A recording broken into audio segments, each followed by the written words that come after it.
Mesdames et messieurs, bonsoir. Très heureux de vous retrouver sur Matin Libre Télévision. Vous nous suivez sur matinlibre.tv.bj et bien évidemment sur nos canaux digitaux, YouTube et puis TikTok. Bienvenue à Matin Libre Politique, cette tribune de décryptage des faits marquants de l'actualité nationale. Vous le savez, l'actualité politique est marquée par deux grands événements au niveau du parti d'opposition, les démocrates. Le premier a trait justement à cette installation des comités ad hoc devant examiner les dossiers de candidature pour les prochaines échéances électorales. Vous le savez, les communales, municipales, législatives, c'est pour le 11 janvier prochain et le 12 avril 2026. Les électeurs béninois sont appelés à élire donc le successeur de Patrice Talon. Le 31 août dernier, nous connaissons le candidat de la mouvance présidentielle et donc les opposants au travers du parti Les Démocrates se préparent à désigner et à faire connaître le duo candidat. Et bien sûr, au lendemain de cette installation, on pourra dire pas pure coïncidence ou bien un agenda bien orchestré, Daniel Eda, candidat déclaré à la présidentielle de 2026, s'est rallié donc au parti Les Démocrates. Il a adhéré au parti Les Démocrates. On parlera de tout ceci avec un des cadres de ce parti politique. Il a nom Ironé Dossavi Yovo. Il est cadre de ce parti. Il est membre de la cellule de communication d'ailleurs de cette formation politique. Ironé Dossavi Yovo, bonsoir. Bonsoir, monsieur le journaliste. Merci pour la disponibilité. Je vous en prie. Voilà. Et donc, avec vous, nous allons aborder les sujets que j'évoquais. Bien sûr, nous nous acheminons progressivement vers ces échéances majeures. C'est notamment la présidentielle du 12 avril 2026. Le parti, votre parti, a décidé donc de commettre un comité ad hoc devant examiner les dossiers de candidature pour les différentes élections. Pourquoi maintenant? Merci. Je voudrais profiter de cette opportunité pour saluer les téléspectateurs de Matin Libre TV et tout le peuple béninois. Je crois que c'est dans l'habitude du parti Les Démocrates de pouvoir mettre en place une commission nationale de candidature ou un comité ad hoc. Ça s'est fait en 2021. Et donc, il y a 2 mois, je crois, les directives du parti Les Démocrates ont circulé sur les réseaux sociaux où les directives faisant état de l'installation des comités de candidature. C'est ce qui a été fait la dernière fois, vous l'avez suivi. Il y a eu 2 comités ad hoc qui se sont installés. Un comité chargé d'étudier les dossiers pour le compte des présidentielles, des élections présidentielles et législatives. Le second comité ad hoc sera chargé d'étudier les dossiers pour le compte des élections communales et municipales de 2026. Voilà, et déjà, on est en train de parler quand même de 15 membres de comité ad hoc. Quel est le processus ayant conduit au choix donc, et à cette cérémonie d'installation de ces communautés? Évidemment, le Parti des démocrates, c'est un parti du peuple. Et on ne peut rien faire sans consulter le peuple. Je vais vous donner un peu ce qui a amené à la composition de 15 membres. Et chaque comité ad hoc comporte 15 membres. Nous avons 12 départements au Bénin. Donc, chaque département a son représentant dans le comité ad hoc. Nous avons le secrétariat administratif, notre secrétariat administratif qui constitue la mémoire du parti, qui a également un représentant au sein du comité ad hoc. Nous avons le secrétariat chargé des affaires électorales, qui a un représentant également au niveau de ce comité ad hoc, et le président du parti, qui a un représentant. Ça fait les 15 membres du comité ad hoc. Donc, c'est 2 comités ad hoc différents, 15 membres chacun. Et pourquoi 2 comités ad hoc différents alors que, bon, un seul comité, est-ce que ce n'est pas lourd? Vous savez, il y a la lourdeur du traitement des dossiers. Et pour ce qui est des élections communales et municipales, on ne peut pas les mélanger avec les autres parce que c'est du lourd. Donc, il faut carrément un comité pour travailler sur les dossiers des candidats au communal et législatif. Et au communal, un autre comité. Parce que pour les élections présidentielles, vous voyez, c'est un peu plus souple. Donc, on a dû réajuster, cumuler les élections législatives et présidentielles ensemble pour mettre sur pied ce comité ad hoc là. Est-ce que ceux qui ont, quand on parle un peu de ceux-là qui ont des ambitions dans le parti, est-ce qu'ils sont dans le comité ad hoc? Naturellement pas. Quand vous êtes candidat par exemple, aux élections présidentielles, Oui. vous ne faites pas partie du comité ad hoc. Très bien. Si par la force des choses, par exemple, au niveau des élections communales, Oui. il se pourrait que, par exemple, un membre du comité soit candidat. Lorsqu'il s'agira d'étudier le dossier de sa commune, il se retire du comité ad hoc. Donc en réalité, c'est pour des raisons de transparence, d'équité, d'égalité, de chance pour les candidatures que le parti, les démocrates, s'est doté de cet instrument, de ces comités ad hoc, pour permettre aux militants d'avoir la même chance de pouvoir se représenter et de pouvoir retrouver leur nom sur les listes du Parti Les Démocrates. Très bien. Quand vous avez dit que vous avez consulté le peuple pour le choix de ces différents membres, est-ce que ce ne sont pas les coordonnateurs déjà de chaque zone qui se retrouvent ou bien comment vous avez procédé? Du tout pas. Et vous savez, dans l'ossature du Parti Les Démocrates, nous avons des vice-présidents chargés de chaque département. Donc chaque département avec un premier responsable. Et avec ce premier responsable, il y a les coordinations de circonscription qui constituent le département. Donc ensemble, ils se sont retrouvés et c'est une procédure comme nous savons le faire au sein du Parti Les Démocrates. C'est par le vote que ces représentants-là se sont fait désigner et on les a envoyés au niveau de la commission. Les 15 membres se sont retrouvés maintenant pour sortir le bureau du comité ad hoc. C'est un comité dirigé par un bureau de 5 membres. Très bien. Et déjà, le président ou du moins le premier responsable de ce comité ad hoc qui se charge de la présidentielle et des législatives, on pourrait avoir peut-être l'ossature. Pour ce qui est des communales, je crois que c'est le docteur Tchoka François qui préside ce comité. Et ce comité est composé de 5 membres. Je crois que je ne pourrais pas dire de façon... Mais ça a circulé sur les réseaux sociaux quand même. Et en ce qui concerne la présidentielle, parce que c'est ça qui nous intéresse beaucoup. Je crois que je vous laisse la surprise. Le parti a pris un certain nombre de dispositions pour ne pas exposer, pour ne pas trop exposer les membres de cette commission au vu de la pression. Donc, je crois que ça a circulé rapidement, mais je préfère... Nous savons quand même que Christophe Monsia est celui qui chapeaute ce comité-là. Quelles sont les prérogatives ou quelles sont les attributions dédiées justement à ces différents comités? Les prérogatives assignées à ces différents comités, c'est d'abord d'assurer la transparence, l'équité et l'égalité des chances, de pouvoir étudier les dossiers de fond en comble. Parce qu'il n'est pas question de présenter des dossiers avec des irrégularités. Donc de pouvoir, dans la mesure du possible, minimiser les risques et permettre à ce que ce soit les personnes indiquées qui se retrouvent aux positions indiquées sur les listes. C'est en quelque sorte l'agenda précis de ces 2 comités ad hoc. Sinon, on regarde un certain nombre d'informations qu'on n'avait eu par le passé. On croyait que ces comités se chargeaient de pouvoir recueillir donc, les dossiers de candidature et de pouvoir donc, les présenter au Conseil national. Et donc, je vais vous expliquer un peu la procédure. Oui. Vous savez, pour le compte des directives, on a demandé aux coordinations de circonscription électorale pour, par exemple, ce qui concerne les élections communales, municipales et législatives, de recueillir les dossiers. Ces coordinations de circonscription électorale n'ont pas le droit de faire le tri. Ils font le point de tous les dossiers à leur niveau qu'ils reversent au comité ad hoc. Avec, à la lettre, par exemple, pour les municipales, communales et législatives, une proposition de positionnement. Qu'ils mettent à la disposition du comité ad hoc, qui, pour le compte d'un département, va encore inviter les responsables pour étude. Donc vous voyez la logique, c'est-à-dire que c'est une action concertée qui va permettre à identifier les militants capables de se positionner à des positionnements précis. Très bien. Et ça demande beaucoup de responsabilités. Voilà, vous savez, c'est des membres de haute probité qui sont désignés par les départements et qui siègent dans ces comités ad hoc.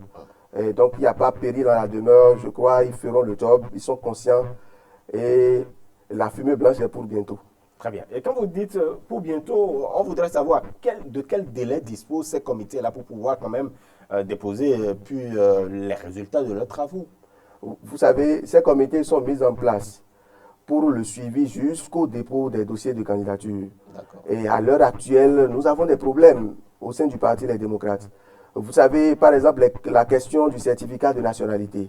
Malgré la note du ministre, il y a des tribunaux qui continuent d'insister sur des pièces concernant l'acte de naissance du père, de la mère, ainsi de suite. Alors que le le garde des Sceaux a fait lever cette mesure, mais il y a des tribunaux qui continuent dans ce sens.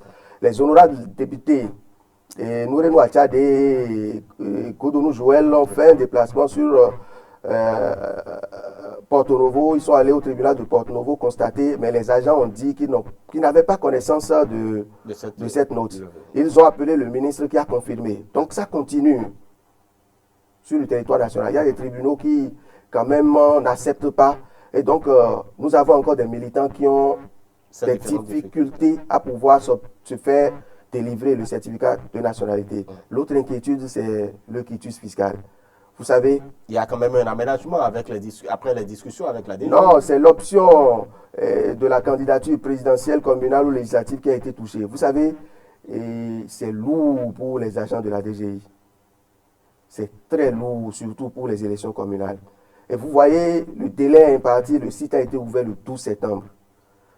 Les dépôts de dossiers pour les présidentielles, c'est du 12 au 14 octobre. Vous voyez un peu, ils vont traiter tout ça. Est-ce qu'ils pourront être dans le délai? C'est une inquiétude. Encore que, là maintenant, pour le militant qui a Tchoumi, il est obligé de se rendre à la direction générale des impôts pour retirer son quitus fiscal, si c'est prêt. Vous imaginez la bousculade qu'il pourrait avoir à la fin, les derniers jours. Il aurait pu quand même se lever tôt, alors. Non, mais la plateforme n'a pas été ouverte tôt. Depuis le 12 septembre, les militants s'inscrivent de toute obédience politique. Nous nous disons, avec tout cet armada de dossiers-là, est-ce qu'ils vont pouvoir satisfaire tout le monde? Est-ce qu'il n'y a pas des mesures qu'ils doivent prendre? C'est-à-dire réquisitionner par exemple des agents en surplus pour pouvoir faire le travail parce que c'est des inquiétudes. C'est ça qui conditionne en réalité la disponibilité par exemple du duo du Parti Les Démocrates. Le comité ad hoc fera son travail. Mais si nous livrons des noms qui n'ont pas des documents à jour, parce que certains ne comprennent pas pourquoi ça tarde à se faire connaître. La procédure, c'est que les candidats, la candidature puissent avoir leur dossier à jour. Là, ça nous permet en fait ça permet au comité éventuellement de faire son travail et de façon équitable, de façon professionnelle pour que le duo soit connu à temps. Est-ce qu'il n'y a pas une impréparation? Parce que là, on connaît le candidat de la mouvance. Pourquoi vous allez dire que la plateforme n'a pas été ouverte tôt? Aucune impréparation. Les candidats, la candidature sont là, ils se connaissent. Pour quelqu'un qui aspire à la fonction présidentielle, à la magistrature suprême, mais quand même, il s'apprête depuis. Mais s'il n'a pas les documents à jour, comment est-ce qu'il pourra, par exemple, se présenter au cas où le parti, les démocrates, auraient décidé de le présenter? Et c'est ça le véritable problème que nous avons actuellement. Mais c'est en train d'être réglé tout de même. Nous espérons que ça va pouvoir s'accélérer au niveau de la DGI pour que majoritairement tous les militants qui ont pu s'inscrire sur la plateforme puissent quand même avoir ce sésame qui nous permet de mettre les dossiers de candidature à la disposition de la Sénat. Mais pour la présidentielle, c'est moins difficile parce que là, il s'agit quand même de deux personnes. Le problème là, c'est que l'option est supprimée, donc on ne sait pas qui est candidat à la présidentielle, qui est. Donc il vaut mieux satisfaire. Il vaut mieux satisfaire. Non, le quitus fiscal est un document administratif. Vous et moi, vous pouvez demander un quitus fiscal. Exactement. Et donc, vous n'êtes pas politique comme moi. On ne peut pas vous assujettir au fait que vous puissiez dire votre obédience politique avant de vous délivrer ce sésame-là. Donc ça, il va en fait de la logique de supprimer ce volet-là pour permettre à tout Béninois de pouvoir demander ce document qui permet quand même aux citoyens de se dire qu'il est en règle vis-à-vis du fisc. Et quand est-ce qu'on connaîtra le duo candidat du Parti Les Démocrates? La fumée blanche est pour bientôt. Quand vous dites bientôt, c'est quand? Bientôt. De toutes les façons, le jour du dépôt de dossier des candidatures, vous saurez le duo. De toutes les façons, le délai imparti est là. Il faut attendre alors du 10 au 14. Naturellement. Il se pourrait que vous ayez les noms du duo avant le 12 et le 14 si les documents, en ce qui concerne par exemple le quitus fiscal des candidats à la candidature est disponible. Mais de toute façon, du 10 au 14, vous aurez le nom du duo. les noms du duo gagnant du Parti Les Démocrates. On est patient, hein? Tout de même, Irénée Dossavi Yobo. Quels sont les défis à relever par les comités que vous avez mis en place? Je vous l'ai dit, zéro risque dans le traitement des dossiers de candidature. Il faut vérifier à la loupe si les pièces sont à jour. S'il n'y a pas des pièces expirées, par exemple, qui se retrouvent dans les pièces déposées par les candidats. Demandez, par exemple, aux candidats de remettre à jour un certain nombre de pièces au cas où ces pièces ne seraient pas à jour. Discuter avec les coordinations départementales, je dirais les coordinations de circonscription électorale pour ce qui est des positionnements et surtout là où les militants ne se seraient pas entendus sur les positionnements, surtout en ce qui concerne les élections municipales, communales et législatives à la base, que ce comité-là puisse arbitrer pour que les candidats qui peuvent se retrouver aux positions possibles. Quel est le degré d'influence du président du parti sur les travaux des comités?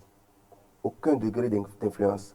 Le président du parti il a une voix prépondérante. Naturellement. Il a une voix prépondérante. La voix prépondérante, c'est sa représentation au sein du comité ad hoc. Il a la latitude de désigner quelqu'un qui le représente au sein du comité ad hoc. Vous savez, le président Yahi, c'est quelqu'un d'impartial.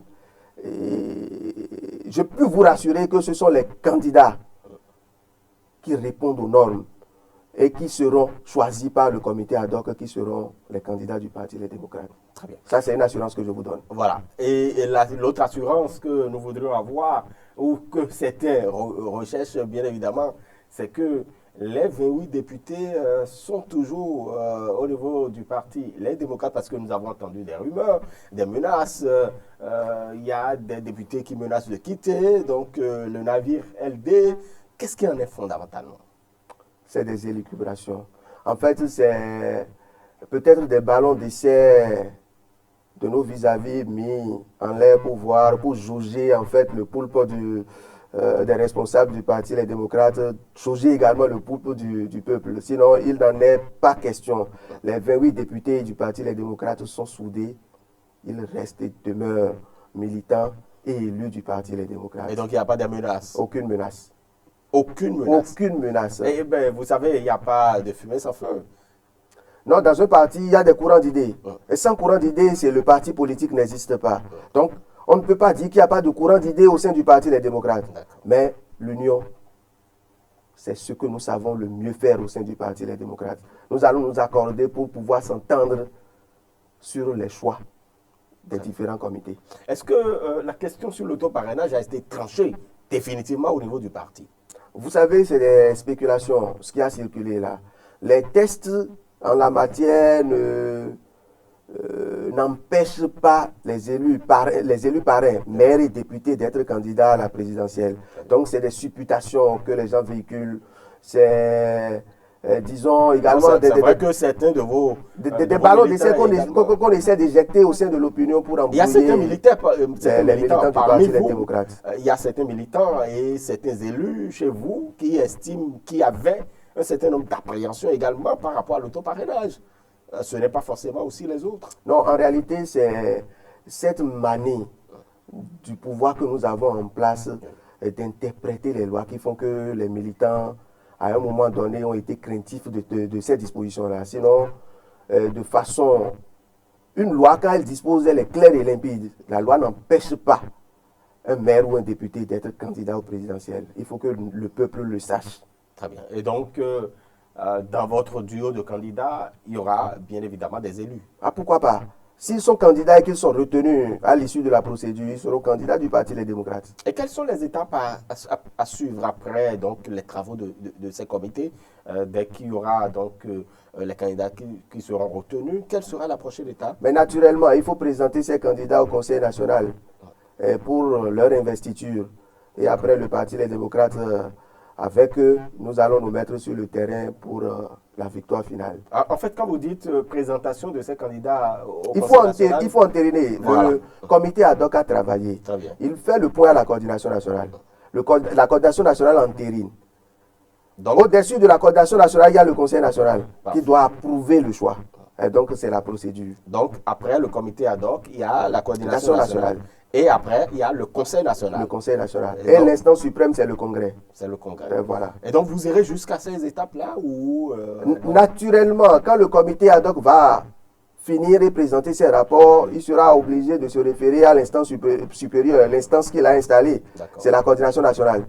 Et donc, il fait le point. La coordination nationale prend en charge maintenant le dossier et va au sein du Conseil national, qui est une instance beaucoup plus large en termes de représentation des militants, pour pouvoir présenter le duo candidat et les candidats sur les diverses listes. Voilà. Et aujourd'hui, on est à quelques semaines seulement quand même du démarrage du dépôt des dossiers à la Commission électorale nationale. Nous avons un agenda bien précis. Notre problème, c'est les quitus.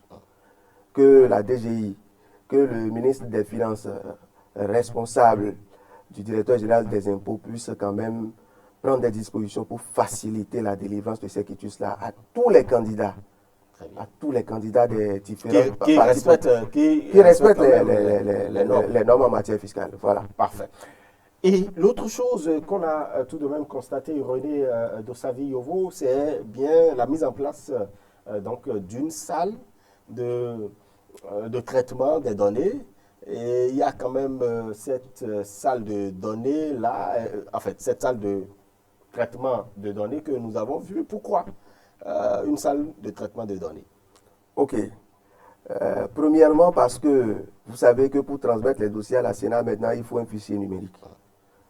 Donc, il faut pouvoir doter le comité ad hoc de ces instruments-là qui leur permettent en fait les saisies des différents noms qui seront retenus sur les listes et de préparer le fichier de candidature du Parti Les Démocrates aux différentes élections. L'autre chose qu'il faut également savoir, c'est que cette salle est installée pour le traitement des dossiers, le suivi des votes sur le terrain, c'est-à-dire la compilation, et même au-delà de l'enregistrement de nos candidats élus en fonction de chaque département pour pouvoir avoir un fichier à exploiter après les élections. Et donc, ce n'est pas que pour les travaux du comité ad hoc? Naturellement pas. C'est une salle qui est mise en place pour assurer, pour permettre au comité ad hoc de faire son travail. Après, le comité ad hoc, ça va se poursuivre avec la compilation. Et même au-delà de la compilation, tout parti politique a besoin quand même d'instruments efficaces pour pouvoir être performant sur le terrain politique. Et donc, pourquoi cette décision d'avoir cela? Vous les surveillez? C'est quoi naturellement, il faut prendre des dispositions. Tout parti politique, et nous ne sommes pas les seuls, je suis certain que les autres partis politiques s'affûtent. Peut-être que pour nous, ça a fuité ou bien on a communiqué là-dessus. Donc sinon, ça ne devrait pas impressionner.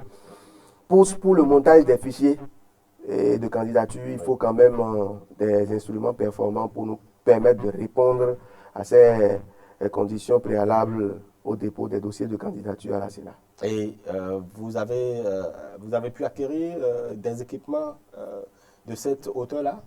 Naturellement, nous avions pris toutes les dispositions. Le Parti Les Démocrates organise ces joutes-là depuis 2023. Et donc nous nous apprêtons depuis. Et donc ça ne nous surprend pas. Nous tenons dans notre calendrier et nous allons pouvoir réaliser toutes les tâches qui nous permettent en réalité de pouvoir atteindre la victoire finale. Très bien. Il y a Daniel Eda, entre-temps, qui a pris par là, c'est-à-dire au lendemain, après cette audience avec le président du parti. Daniel Eda, pour vous, quelle est l'appréhension qu'on devrait avoir, nous qui sommes donc à l'extérieur de votre parti politique? Daniel Eda, un candidat déclaré qui se rallie aujourd'hui à votre parti politique. Vous savez, le Parti Les Démocrates, c'est le parti du peuple. Et tout compartiment du peuple qui désire rejoindre le combat du peuple, le Parti Les Démocrates a les bras ouverts pour les recevoir. Monsieur Daniel Eda, d'abord, est membre du cadre de concertation avec son mouvement, le cadre de concertation des forces politiques de l'opposition. Et donc, s'il a décidé de franchir un pas, parce que au sein du Parti Les Démocrates, nous estimons que l'unicité d'action autour d'un creuset politique, d'un parti politique unique, c'est-à-dire toute l'opposition unifiée au sein d'un parti politique pourrait nous permettre en fait d'affûter les armes contre le pouvoir en place. Et s'il décide aujourd'hui d'affranchir ce pas, il est le bienvenu. Nous sommes ouverts, nous l'accueillons à bras ouverts, nous allons mener le combat ensemble. Et quels sont les deals que vous avez eu? Est-ce qu'il y a deal? Il n'y a pas de deal. Entre Tout militant qui répond aux normes peut être candidat à la candidature pour le compte des élections présidentielles. Daniel Eda est maintenant militant du Parti Les Démocrates. Il peut exprimer son ambition, quitte au comité ad hoc de décider si oui ou non, et il répond à tous les critères pour porter le Parti Les Démocrates ou non. Est-ce que c'était une obligation pour lui de pouvoir être militant avant de pouvoir donc bénéficier de la caution de votre parti? C'est une question de choix, c'est une option. Et la preuve, le comité ad hoc a commencé. Il n'est pas exclu qu'on puisse avoir des candidatures extérieures, des sympathisants qui puissent dire, bon, je me sens capable de porter les flambeaux du Parti Les Démocrates. Il est de la responsabilité du comité ad hoc de décider en fonction d'un certain nombre de critères qui leur permettent en fait d'opérationnaliser les choix et de proposer ce duo candidat. Et donc il n'était pas obligé de faire son adhésion à les démocrates? Bon, pas forcément. Pas forcément. Mais quand même, le parti reste ouvert pour accueillir, même si monsieur le journaliste décide aujourd'hui de rejoindre le Parti Les Démocrates, nous allons vous accueillir à bras ouverts parce que c'est ensemble qu'on pourra mener le combat. Bon, je reste journaliste et ça me va très bien. Voilà. Ironie de sa vie, Yovo, Daniel Eda, qu'est-ce qu'il peut apporter justement au Parti Les Démocrates? Daniel Eda est responsable d'un mouvement. Et nous sommes demandeurs en fait de la cohésion et d'un rassemblement.